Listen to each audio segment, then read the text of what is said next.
Welcome back to the BWBL Insider Podcast. I'm here today with Hannon, Andy Peck, and of course I'm your host, Kevin Sickle. We're here to talk about a bunch of things with the guys today. We're going to recap the recent BWBL winter meeting, talks about the 9th annual BWBL Charity Classic, the upcoming Youth League. We'll talk with Hannon about some reloading of Bad Meets Evil. The NWLA is going to get a lot of airtime today with their countdowns and where the BWBL ranked in all those different countdowns. And we'll talk about possibly making a trip out to Ohio in July. All right, first off for tonight's podcast is a recap of the winter meeting on February 6th at the Frog Pond in Wilkes-Barre. One of the first topics we discussed was a special guest from the Wyoming Valley Challenger Baseball League. If you recall, those were the beneficiaries of the first annual Autumn Classic, September 29th at the new Diamond City Park. Heather Dapkins and Kelly Campus were there to speak to us. Looking to get together with them to host the kids from the Challenger League at Diamond City Park for a special day at the field, to hang out, play some wiffleball, and just to get a different experience for them and to get our people involved with their organization to help out. Next item up that we talked about, spent a lot of time talking about, was the 9th annual BWBL Charity Classic. This year it's going to benefit the Dan Peck team for the American Heart Walk. The date is scheduled for Saturday, May 11th. So far we're up to about 10 teams for the charity tournament, and Andy's going to talk for a little bit about this, seeing as how it benefits his uncle. Yeah, thanks, Kevin. My uncle has had heart conditions for basically his entire life. He had, a pacemaker put in at a young age, I want to say in his 30s, maybe even in his 20s. So he's been, struggling with that. He's been on a list waiting to get a new heart for probably 2 years now. And luckily back in January of this year, he was able to get that heart and then ended up needing a liver as well. He's doing fine. As of right now, my dad's actually driving down to Philly where he had the surgery done and is bringing him back tomorrow. So he'll be returning. This tournament's going to benefit him, a lot of medical bills and stuff.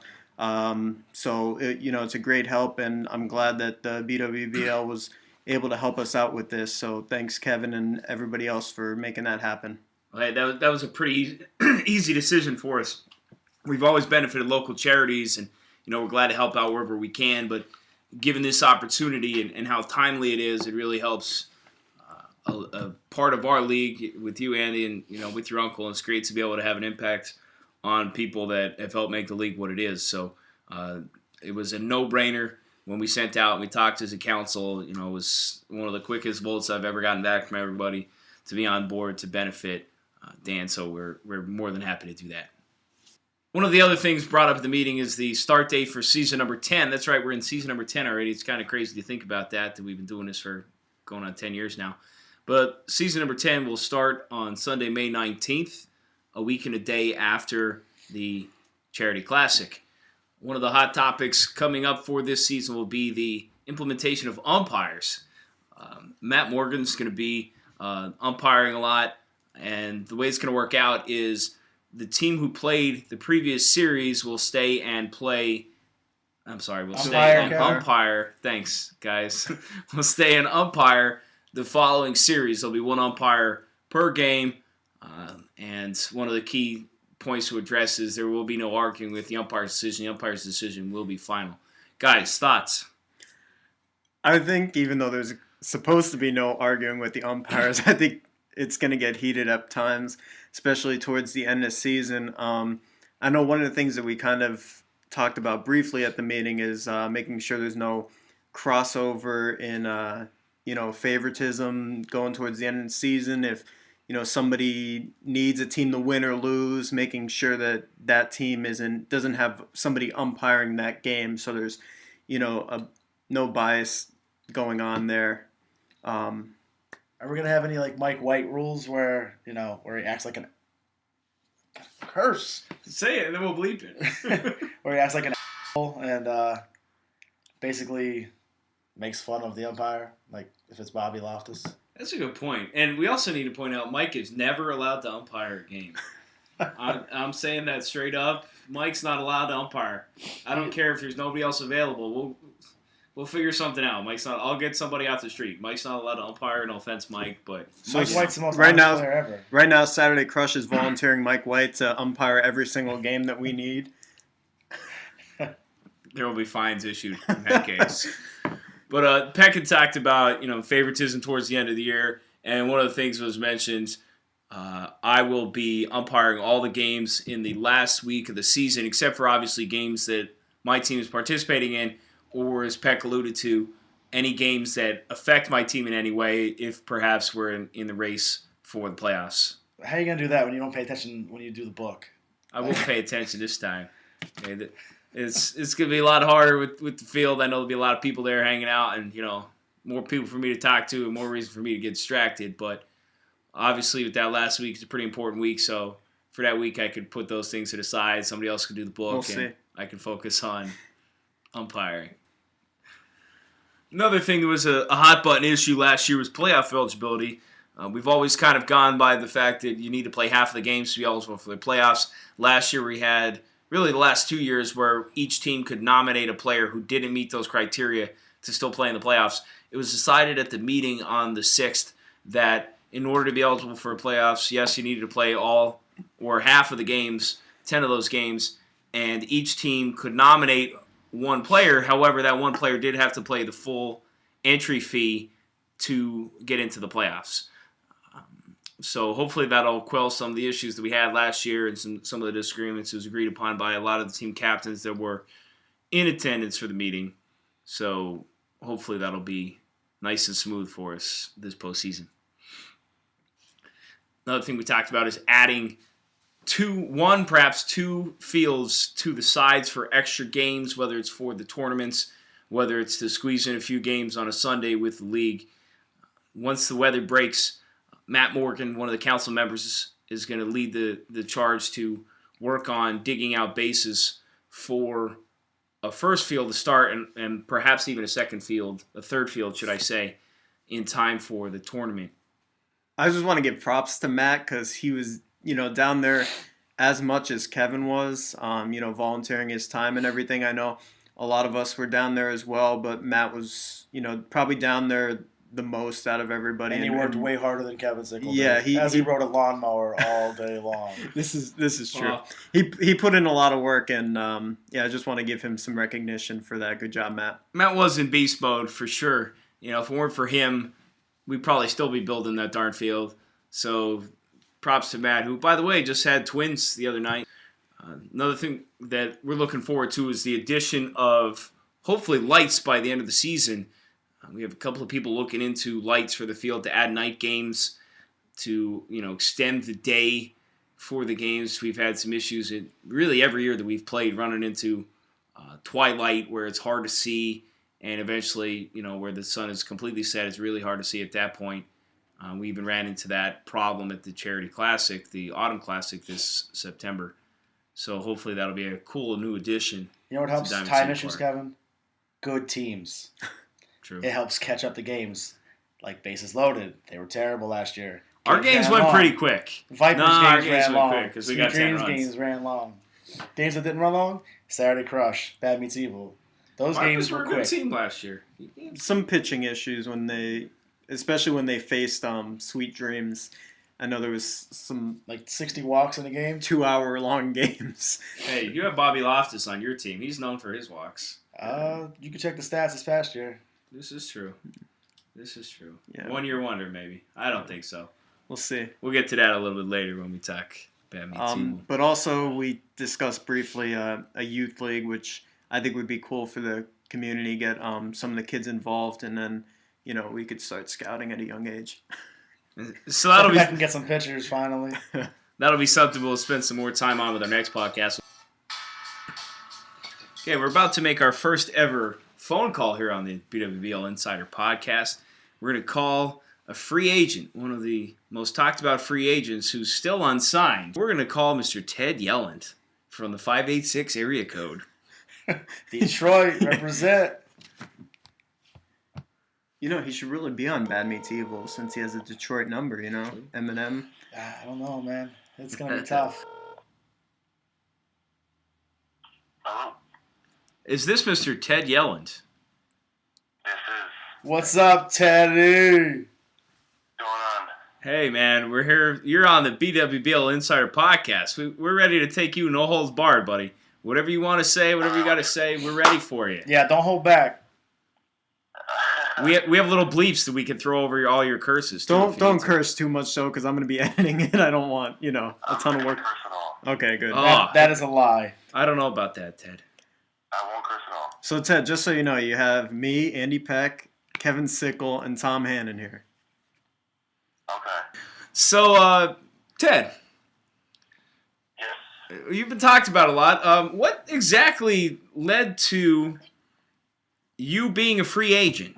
Or the demise of Sweet Dreams. Well, I'm not going to mention people, but some people decided to take players from my team. Who are you trying to refer to, sir? I'm not referring to anybody. He won't name names. Are you referring to me? I'm being anonymous. Because we'll get back to Carlo and Roger deciding to join my team, not me going after It them. has nothing to do with them. Oh, so you're talking about Matt. No. Well, let's see. Matt left you for the Vipers. Eric left you for the Vipers. And then Jason said, "See you later, Ted. I ain't sticking around either." How do you feel about that? That's fine. That's all right with me. They don't want to play. That's all right. They can play with other teams. That's fine.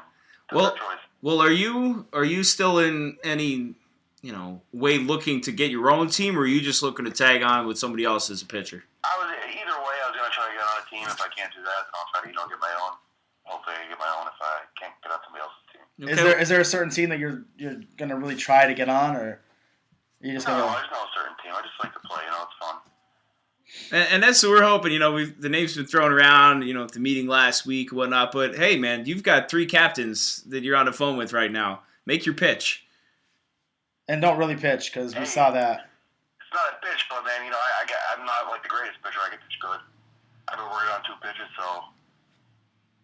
What if you were to go on Bad Meets Evil? I had a lot of strike. I was like top 3 in strikeouts last year, so. Well, if you threw fast pitch, not medium pitch. So Ted. Yeah, well, whatever.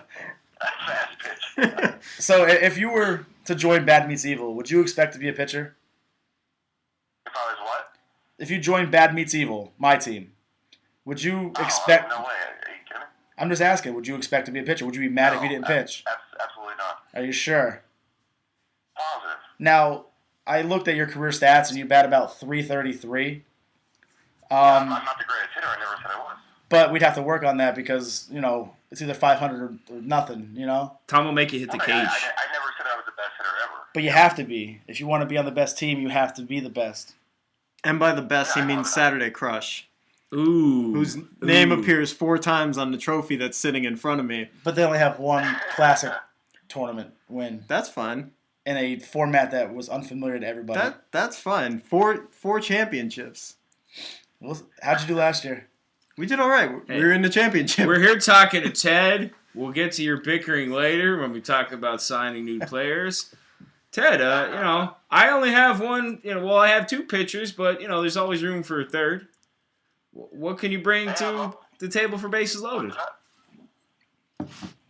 I said, man, I can pitch. I'm not, the greatest pitcher, but. Are you better than Kevin Sickle? Yes, I will answer for him. Yes, he's better than Kevin Sickle. I will answer for him too. Yes, he is. I've always been a 1 or 2 inning pitcher. After that, I don't want to say I have a Mike White blow up inning. I just, my arm falls apart completely because I'm an old man. But that sounds about right, though. Now that I think about it, yeah, you're good for like 1 or 2 innings, and then it's just all downhill. So, Mr. Yelland, would you consider yourself a top 10 pitcher in the league? I don't know about that. Well, you figure there's 10 teams. Well, we have 6 teams last year. Yeah. That's 12 pitchers. Would you consider yourself a top I 10? don't consider myself like a pitcher. I just started doing like 2 years ago, so. Right. And could you were kind of secretive about your off-season workout earlier. What pitches you working on there, Ted? I'm working my sinker a little bit, and I got like a slider I've been working on. Okay. And what did you have last season? sinker the whole year. A fastball, right? It wasn't fast. Come on. Well, I beg to differ. I mean, I've seen the videotapes. A few were fast. Yeah, they were. Ted, you know, fortunately, everybody else were fast You gonna too. sign him? Ted, fortunately for you, listen, fortunately for you, this year there are no girls for you to beat up. Because there is video proof that you elbowed a girl right in the face. On purpose. That was an accidental contact. It was for your hatred for Westside Washout. Your hatred for Westside Washout, whatever their name is why you elbowed her in the face. It was Bo's girlfriend. You hate I Bo. didn't elbow her. It was Wasn't that. you. While we're on the topic, what do you think of the washout being out of the league? Would you join the Washout if they came back? No, absolutely not. Is it because of the No, elbow? I'd rather no. I wouldn't. No. Is it because they walk too much? I can't stand anybody on that team. Can't wait till Bo listens to this because you know he's going to. Wait, Ted, do you think you were part of the reason that the washout left? I do. Yeah. I was like starting to think that at the beginning. Yeah, I was like, wow. Don't worry, Ted. I was part of it One too. thing is that, I Yeah. don't know. And so was I because obviously I change the rules all the time. So, Yeah. I had nothing to do with it. no, of course not. Saturday Crush was well loved by the washout. We were bonding at the end. We were bonding. Yeah, because they were both- out at the end. Because they were or what? both vying for a playoff spot. That- Yeah, that's that's why we were exactly bonding. what it was. We were in cahoots. We beat him in that play-in game. That was the best game ever. Just to see him walk up the field like that was awesome. So, Ted, say we have a warm day in early March. Would you be willing to try out for all 3 team captains? Maybe 4 or 5 team captains? Absolutely, yeah. All Yeah, right. I trust anybody. All right, so we'll set it up for like somewhere middle March. Hopefully it'll be, weather will break a little bit. And Yeah, absolutely. it'll be like a, You could become the next YouTube sensation. it could with be, that video. it could be a Ted Yelland pro day. I don't know. Label as Ted Yelland Pro Day. Maybe we could set up a few different people if there's other. You could other be like the tryouts, Win Cespedes, lifting all those weights and then running laps and. Oh yeah, we'll speed you up sinkers too, and- running to first base, making something hit a home run. Now, do you prefer to bat lefty or righty? I'm naturally lefty, so. Well, then you should stick to lefty. Ted, we have to wrap this conversation yeah, up yeah. because we have another interview to do. Actually, another 2. But hey, you were the first interview ever on the BWBL Insider Podcast. How's that feel? Oh, awesome. That feels great, man. Just mark your calendar down, middle of March. We'll have the Ted Yelland Pro Day. All right, man. Let me know. All right, sounds good, buddy. Look forward to it. Thanks for your time, man. Thank you. We'll Thanks talk for to you, having me. buddy. Okay. Next on our agenda is how Bad Meets Evil has done a pretty good job of reloading their team. Last time we talked about some of the teams that have added players in the offseason. We talked about the Vipers. We talked about my team. Now it's time to talk about Bad Meets Evil with Hambone here. Hambone, you've signed a couple of players here this offseason. Tell us a little bit about it. First off, we signed Carlo Mercadante and then Roger Sanson right after the Autumn Classic. They wanted to play for a winning team. They weren't having as much fun with Sweet Dreams, which is now no longer a team. And they're looking to be the Bash Brothers, apparently, on our team. According to them, they're going to hit 70 home runs apiece. Yeah, I'm an A's fan. I love that. So, however, they don't juice. At least I don't think they do. They might. Look at Carlo. True. Hey, he's under 200. You see that post today? Yeah, but still, he's, muscle weighs more than fat. Oh, wait, no, it doesn't, according to him. I'm sorry. A pound is a pound. This is true, but it's volume. But anyway. And then 2 nights ago, maybe 3 nights ago, we signed AJ Vancosky with a C, not a K. Speaking of which, we have AJ on the phone right now. He's actually been listening to this conversation. AJ, welcome to the podcast. What's up, guys? Thanks for having me. Hey, man. We got Peck here. We got myself, Sickle. We got Ambone. Say hello, guys. What's up? Yo, AJ. What's going on, Peck? Nothing. You kind of stiffed my team here. Yeah, man. I'm sorry. It's Wasn't it, a good fit. it's cool, 4-time champs, and you just snubbed us. But whatever. I mean, I didn't even know that Hart was trying to contact you until like Monday morning or whatever. I didn't even know you were a free agent. I didn't know you were back. But that's fine. That's cool. I gotcha. I mean, it is good to have you back, bro. I mean, it's been, you took last season off with travel, concerns and things with the Jaeger Bombers, so it's good to have you back on a team. You were all abuzz on Twitter, as the kids like to tweet, there was a whole lot of tweeting going on with several teams. Who were the teams that were? I know you said you had 5+ teams after you. Who was all in the hunt? I had Sickle, I had your team, I had Tom's Bad Medieval. Hart contacted me about possibly joining Crush. Who else was there? The Vipers. And You can't forget about Mr. John Kotsko. Never really heard of him. Yeah. What? I'm sorry. Who was that last team? Shooting Stars. Oh yeah, Mr. John Kotsko, who's a big follower of the podcast. I know he likes to tweet and hashtag and all that fun stuff. So yeah, I saw that he was no longer in the runnings. You know, he was sad to hear that. What made the final decision? I know I don't want to, speak, but who were your when you narrowed it down to your last few teams? Who were those teams, and then what finally pushed Tom's team over the edge? Well, it came down to 3 teams between the Crush, Bad Meets Evil, and Bases Loaded. To be honest with you, Bad Meets Evil was probably my 3rd team there, starting out, and I don't know, I just kind of eliminated the Crush when Hart was like, yeah, he said I would probably have to pitch, and to be honest with you, I'm not a pitcher in this league. I'm an emergency spot starter every now and then, but I can't be relied on to pitch. I'm not a pitcher. And then my first choice was definitely Bases Loaded. Nice. I really wanted to play with But he didn't pick you. Alex and He'll tell you why. He'll tell you why. They're my boys. I'd love to win a championship with them, but Kev, when you said you had that many people there and playing time was going to be split equally, that really kind of turned me off from you guys. And then I talked to Tom about some of his players leaving. He said Dawson might be getting his own team, so might be seeing the Wombats or the Backdoor Bandits make a comeback. So I thought the league would be pretty competitive, even if I was still with Bad Meets Evil, and it was just the best fit for me. You made the right choice in the end of the day, to be honest with you. Yeah, I agree. I can't wait to whip some ass this year. I plan on hitting 30 home runs. I'd like to go 30? How you gonna, AJ? How you Wait. in 10 You're only games? playing 10 games, bro. Yeah, I could hit 30 home runs in 10 games. Speaking of which, the commissioner might have to review the language of that contract if you're only playing 10 games. Also, you're not going to face Kevin Sickle on the mound every week. Maybe at all. Yeah, Hopefully not at all. Derek Hirsch and Alex Fuchello twice this year. Oh, it's Fuchello, not I know Fucklow? how to take them deep. Or is it Fuchilo? AJ, I know you're kind of, I don't know how to put this, maybe a little bit of a hothead sometimes, a little bit. Here we go. I know where this is going.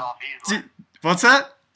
I get for you. Yeah. I'm a hothead. How do you think you and Tom are going to, work together on a team? Because if those who've been fans of the BWBL for a few years, you and Tom tried teaming up once and it just didn't work out. Well, Yeah, that wait. didn't work.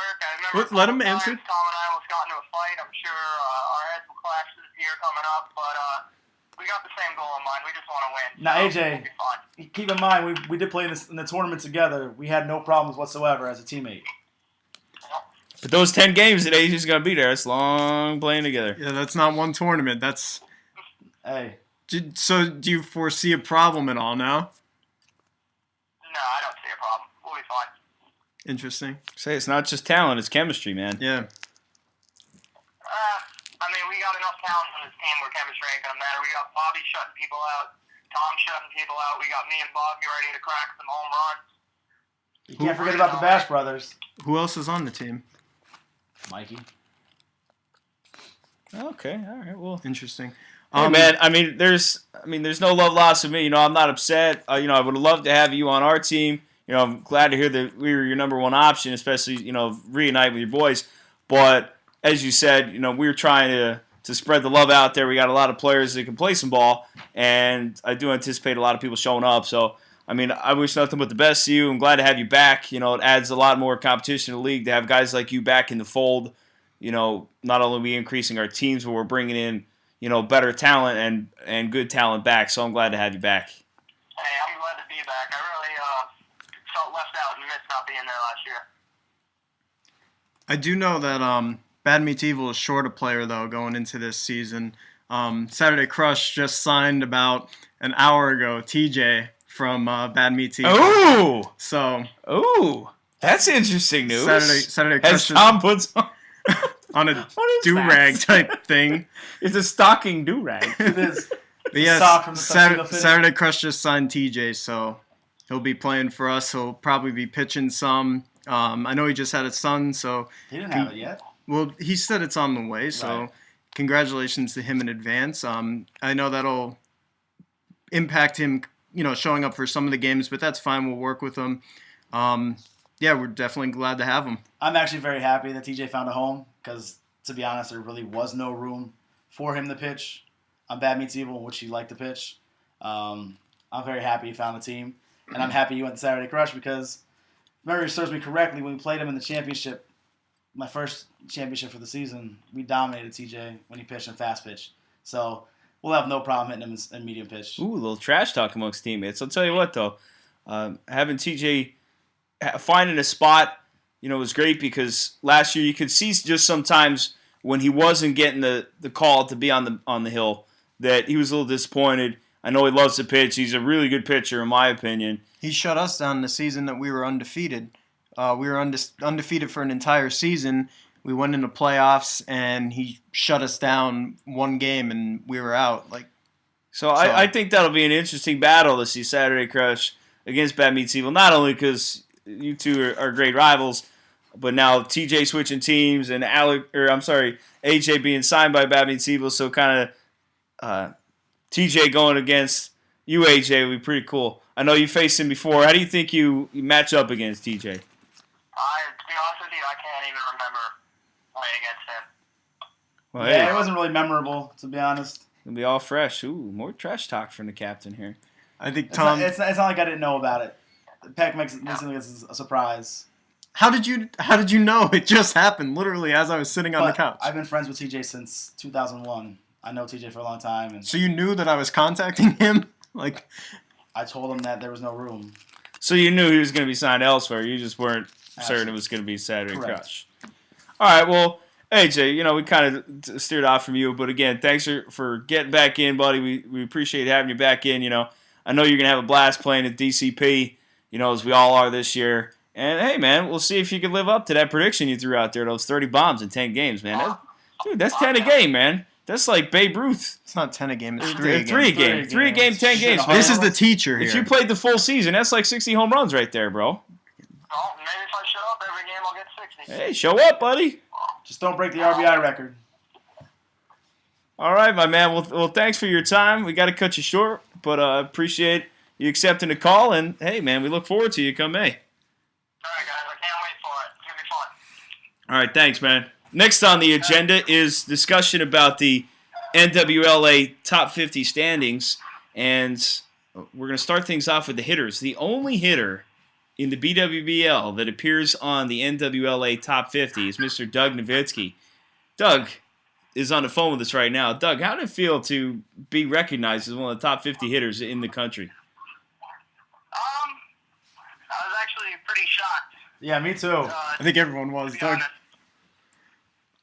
Shocked to be honored or shocked to be number 42? Shocked to even be on it. Okay. And why is that, Doug? So, Why were you shocked, buddy? say that again? Why were you shocked to be on it?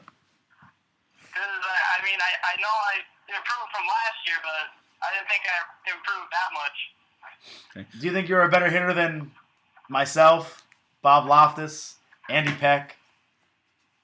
No, I did improve, but I do give credit to those guys. Those guys are definitely better hitters. They have more experience than I do.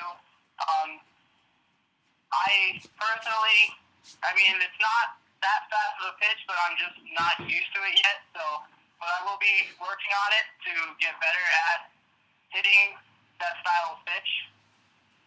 Yeah, now, you mentioned some of these other guys, and I know Tom chimed in through a few names. If you had to say, who do you feel was snubbed from that list from the BWBL that should have been on there? Who would I say is what? Snubbed. Say that one more time. Snubbed or left off when they should have been put on. All those guys, I think they should have been put on. That's all you got? I gotta go. I'll be right back. Okay. While Doug steps away to do his bowling thing tonight. Of those names that were mentioned, guys, who do you feel was snubbed off of this list? And yes, snubbed means left off the list. I used the word before. I know what it means. Just making sure everyone knew out there. I graduated high school. I understand what the word. I didn't go to Nanacoke. I think Tom was definitely left off. I think Bob Loftus was definitely left off. I'll throw myself out there. I think I was left off. I'm trying to think off the top of my head right now. I would say Ryan Hart. However, he didn't have a big enough sample size for them to throw his name out there. Especially, it wasn't based off this season, right? It was 2 years. And that's what really kind of kept us from seeing a lot more people on that list. We've only been technically a part of that NWLA for 2 years, although we have been, an outstanding league for 9 years. But we have the stats to go back if they wanted to go back. But, okay, fine, fair. They wanted 2 years. Look at the numbers that guys like Tom, Bob, myself had put up in those 2 years. I mean, I know my numbers personally. I was one of the top hitters or had the most hits or whatever for 2 years now. I think toot. Yeah. Well, no, I'm gonna toot my own horn because not to sound cocky or anything, but I think that's ridiculous. And I know I would talk about Tom's numbers, but I don't know them off the top of my head. But I know he was right up there with me, and Bob too. So if they went back to 2010, which they didn't, my stats for 2010 were better than Doug Novitski's 2012 season. However, I think all of ours in the past were better. I mean, I beat out Doug this year. Yeah. For hits. I mean, I think Doug got recognition because he won an award in our league. He won an award. He hit bombs. People like seeing bombs. They don't always, obviously, if you're just looking at stats, you can't take into consideration the importance that a player has to the team and, the timeliness of hits. Like Peck is known for having, some pretty timely hits and, getting a single when they need to get a single or a double when they need to get a double. Doug's back, though. Doug, while you were gone, did you get a spare or a strike? Strike, okay. Sure it was. That was an awful long time for a strike. I'm working on a 600. 600. 200 games already. Nice. All right, my man. Well, hey, we're going to cut it off there then. If you have some time later on, if you want to give us a call back, we'll be here and we'll talk to you then. Okay. All right, buddy. Thanks for your time, man. So we'll just wrap up a little bit more discussion on the hitters, guys, and your thoughts on who else. We mentioned Hart. Hart has been a stalwart of the league, but, with being the last 2 years and him being in Virginia, his stats obviously don't really rank up there as far as averages go and, home runs per game, if you want to look at that sort of thing. They're right up there. But as Tom said, you just don't have the amount of games played to get him any kind of national recognition. Who else could we throw on there that may have gotten snubbed? Like Mikey, if he played hard. And it's not just the hitters, obviously.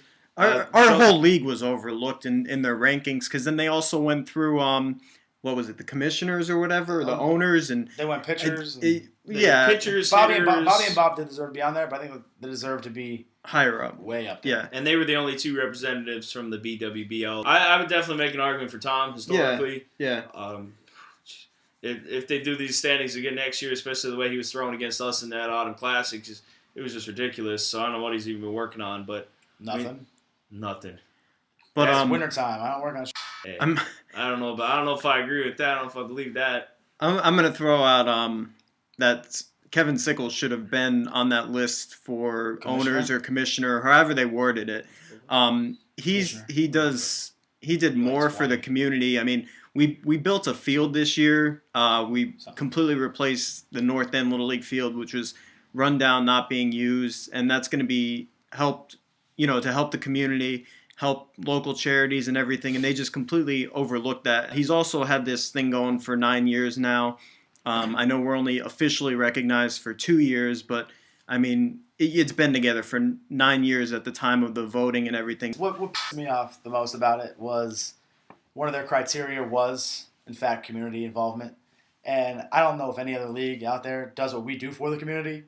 The Tyler Winstead Foundation, Colleen Shea Foundation, the Troops for Home or whatever it was. He ended up being 18th on the list.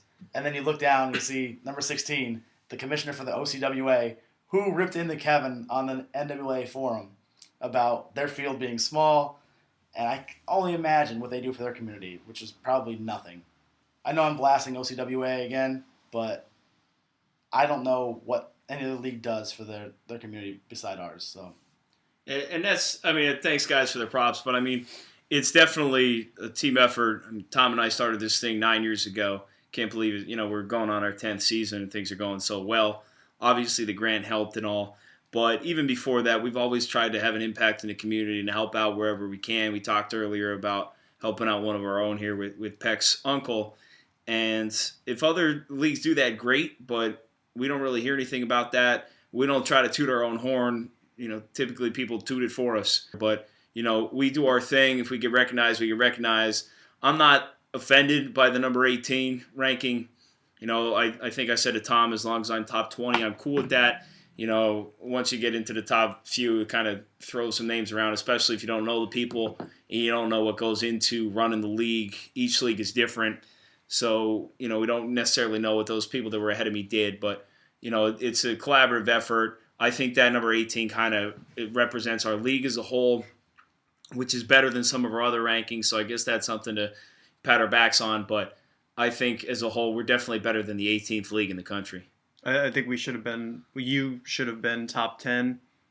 Absolutely. Without a doubt. I mean, you mentioned the Pepsi grant, and that did help with the field, but that comes back to you, taking the initiative to sign us up for that, to be on there, recruiting votes, posting about it, getting people to sign up, spread the word, helping out other people to get votes for them. I mean, that's just awesome on your part, and I think, again, we've been using this word a lot. I think you were snubbed. Snubbed, word of the day. Yes. Pee Wee Herman would love that. Gotta get that definition going across the screen for Doug. So let's talk about, where are we going? Ohio now? Yeah, we got Ohio. Connecting with the NWLA and with the tournaments that go out in Ohio.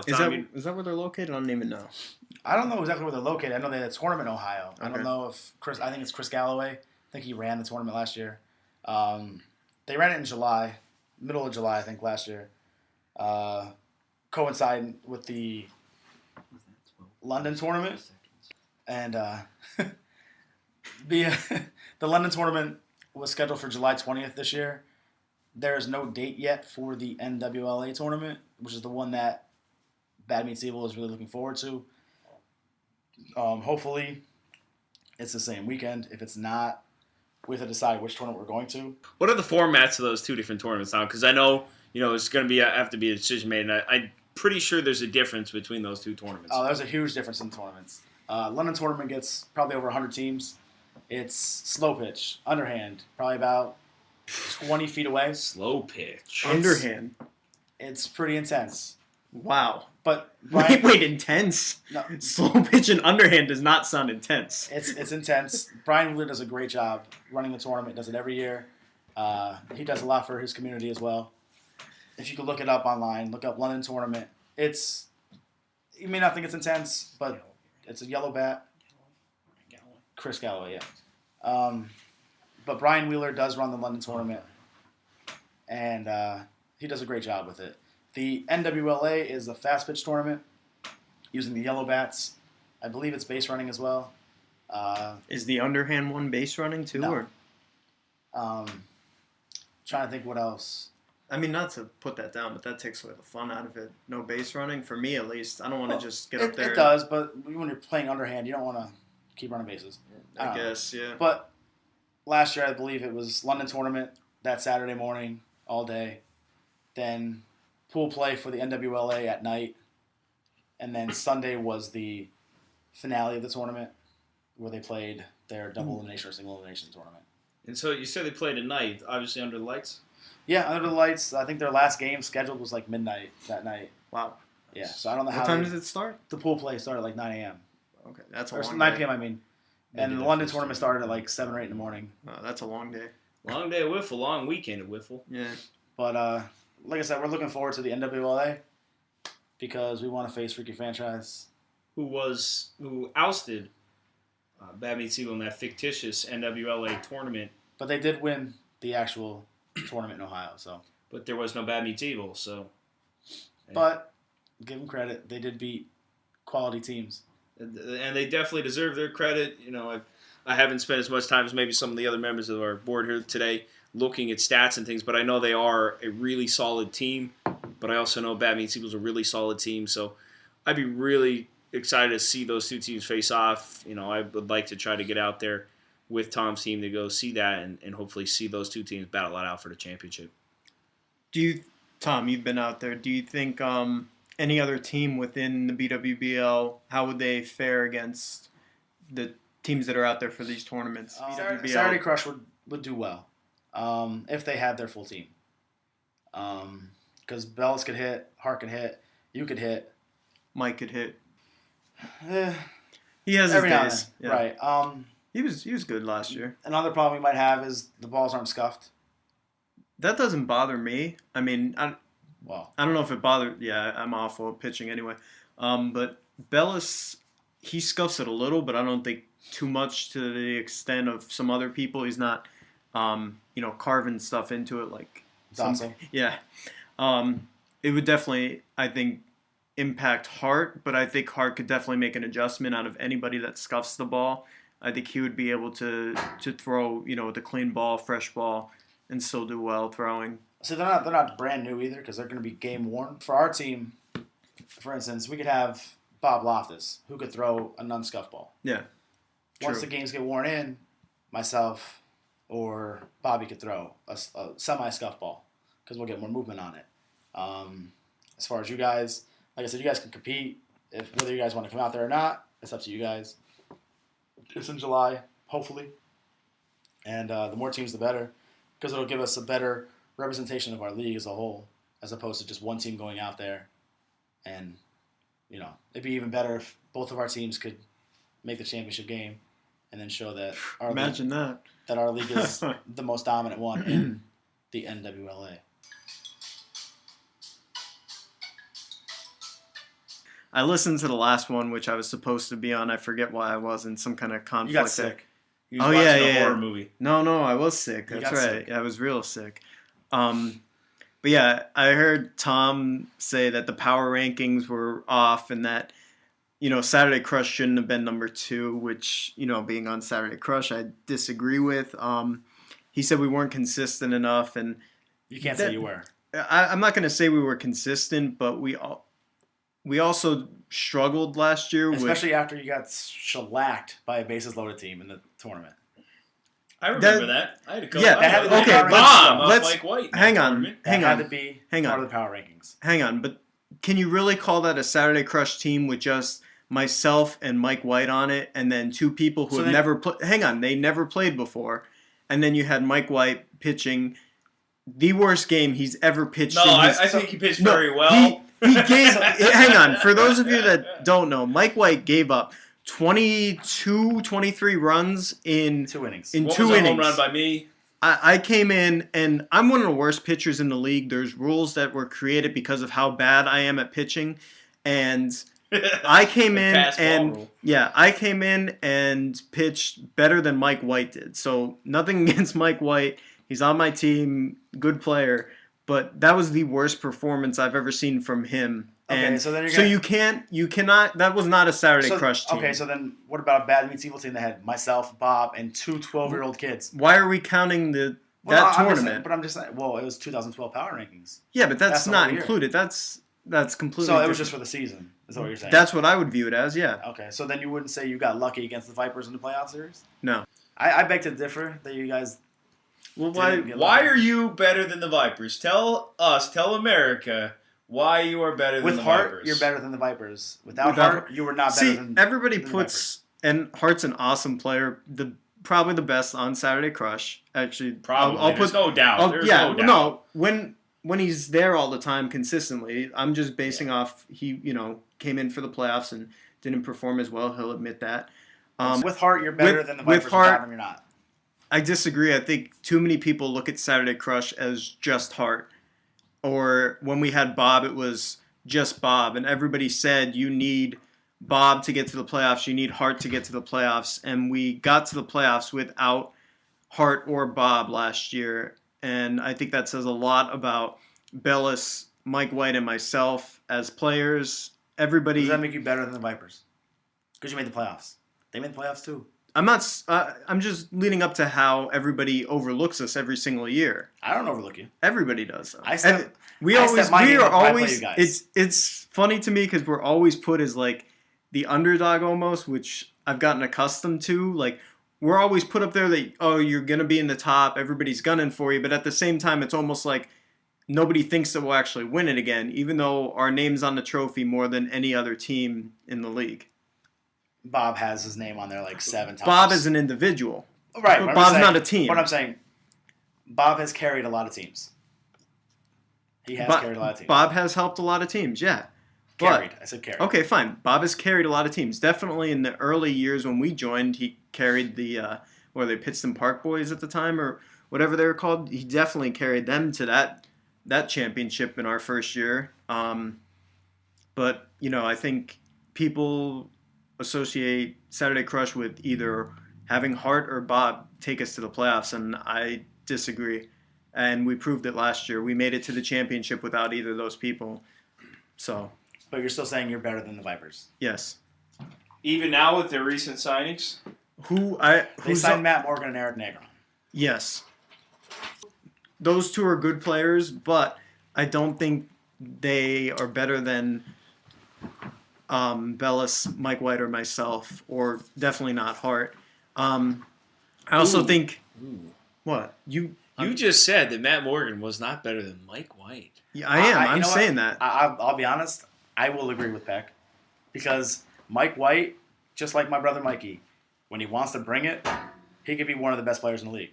However, he comes to the games a little inebriated and doesn't show up. You got to judge a player by what shows up on a field. I'm also going to throw out this. Potential's one thing, actuality's another.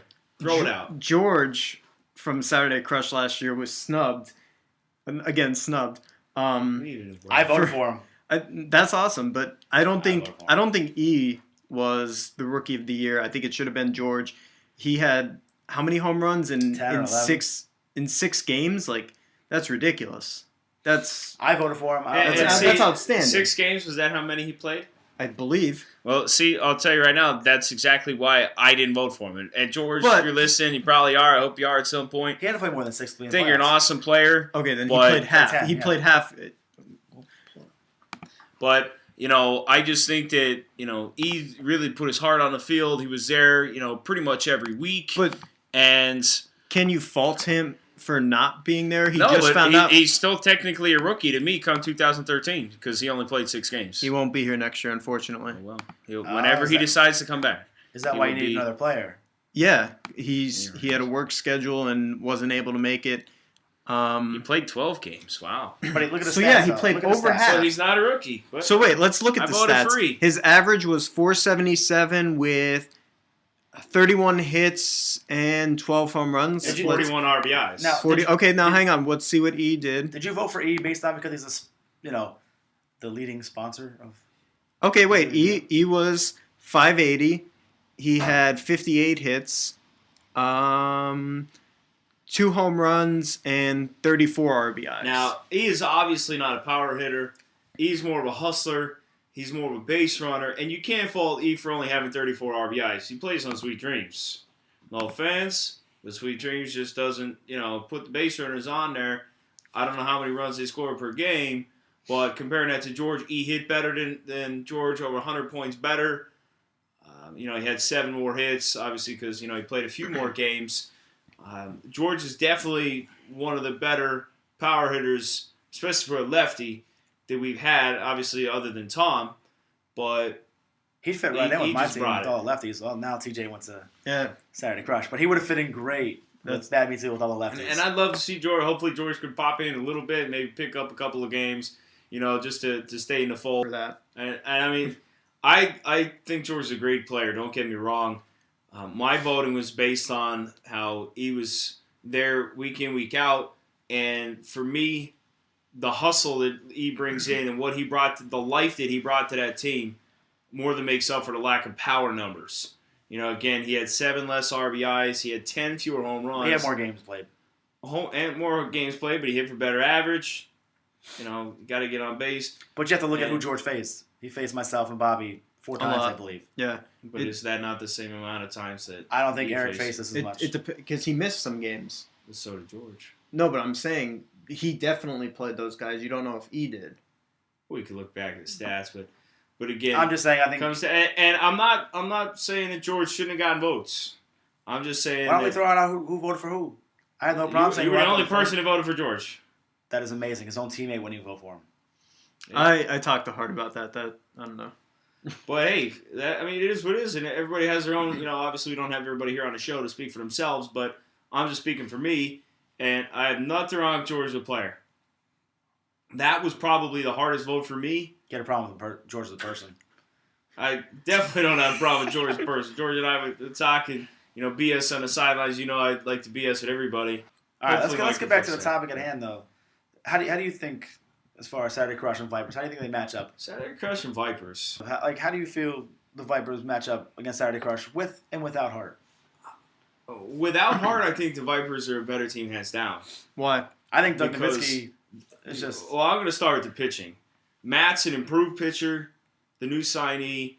Steve it really played pretty well. Steve, we were talking up until the last couple weeks of the season, Steve could have garnered MVP votes with how well he was playing both pitching and batting.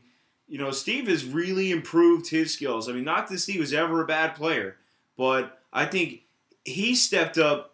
His improvement this year was better than Doug's improvement. It's just that Doug was a better player last year, so the improvement he had elevated him to that MVP status. What gave Doug a vote for me for MVP was that catch he made. When he dove and he was like parallel to the ground. That was an awesome coach. That got my vote right there. I spoke earlier about my love of the hustle, and Doug obviously does that. He hustles. He sometimes has no regard for his body, and even as we were constructing DCP, that was some jokes are cracked about who's going to be the first person to run into the wall, Doug or E. Definitely E. And so thankfully that hasn't happened yet, but without Hart, I don't think there's a question that the Vipers are a better team. With Hart, it depends on, a 100% Hart. Even an 80% Hart, I think, really makes it an exciting series to see the two of them go together, especially, if it were a 5-game set. Well, 3-game set, typically, unless we're the championship. 3-game set, Hart's throwing twice. And we only got to suffer through Mike White once. So you got to throw Bellis, too. Why is Mike White the number 1? Or the number 2? Why was Mike White always on the hill for you guys? Because we're trying to figure out pitching. So but we're running out of... I know. Yeah. You mentioned Matt being a signee and Eric. What about TJ being a signee for Saturday Crush? Does that make a difference? It does. And it definitely changes the pitching for them. But I don't think... And TJ is better than anybody that the Vipers are going to throw out as their number 1. No offense to anybody on that team. But I just think TJ is a real solid pitcher. The number 2 would go to the Vipers because whether it's Matt being the number 2 or Steve being the number 2, either one of them is better than Bellis or Mike, even on their best days. I know Mike's thrown some no-hitters, but that's garbage in my opinion. We'll say on any given day they could beat each other. Yeah. Oh, it would be with Hart, it would be a bang-up series. All right. We might have to come back to this next week or something, but we're running out of battery life on my MacBook Pro. Just put the plug in there for Apple. So hopefully they'll give us a sponsorship, maybe a sign out there in DCP. Them and Pepsi. But as far as next show goes, as far as what Peck alluded to, we are going to revisit some power rankings. We're going to revisit the way teams are shaping up after all this free agency has gone on as the season gets closer to the tournament and to the actual Season 10 or Season X, as I think Peck wants to call it, the straight edge attitude. So we will talk about that. We're going to talk about the Youth League. Hopefully we could have Matt Morgan on for that. Matt's spearheading the efforts with the Youth League. He's off right now, having twins and taking care of his fiance. So we will talk about the Youth League next show. We can talk and we're going to talk about prepping for the tournament. And the tournament that's coming up, hopefully Ted it's going to Yelland's be tryout. We're also going to hopefully try out Ted and have all 3 of us, take a look at Ted. And maybe even the Vipers captain. Let's get everybody. Let's get Kotsko down there. And we'll get the entire BWBL. This right here is a shout out to every captain in the league. Anyone who wants to show up, come on down. We will videotape this tryout. It will make an appearance on YouTube at some point. We might even utilize that nice little observation deck we have out in center field now to see Ted's skills. See who will sign Ted for If anybody the signs 2013 Somebody's going to sign Ted. season. Ted's X. going to find a home. It might not be his first choice. It might not be his second choice. Bad meets evil. Heck, it might not be his fifth choice. But somebody's going to sign Ted. Ted's not going to sit behind. He's going to find a team. He'll find somebody that'll, work with him and get him on the mound if he wants to pitch, allow him to hit, obviously, because he can bring it sometimes when he wants to, even though he only hits 300. But that about wraps it up for the BWBL Insider Podcast. Thanks a lot for listening to the show. And I think we're going to close with a commercial. Johnny Boy's Crave Cart. Come down to Diamond City Park for a hot, steamy hot dog. You can get it any way you like with onions, ketchup, mustard, chili, maybe even sauerkraut, or even some nice pickle relish. He also has cheesesteaks available for your everyday needs with mushrooms, peppers, and onions, maybe even some sauce. Kevin loves the sausage. Just ask him about it next time you see him. Satisfy your cravings and munchies at Johnny Boy's Crave Cart, located at Diamond City Park, Wilkes-Barre, PA.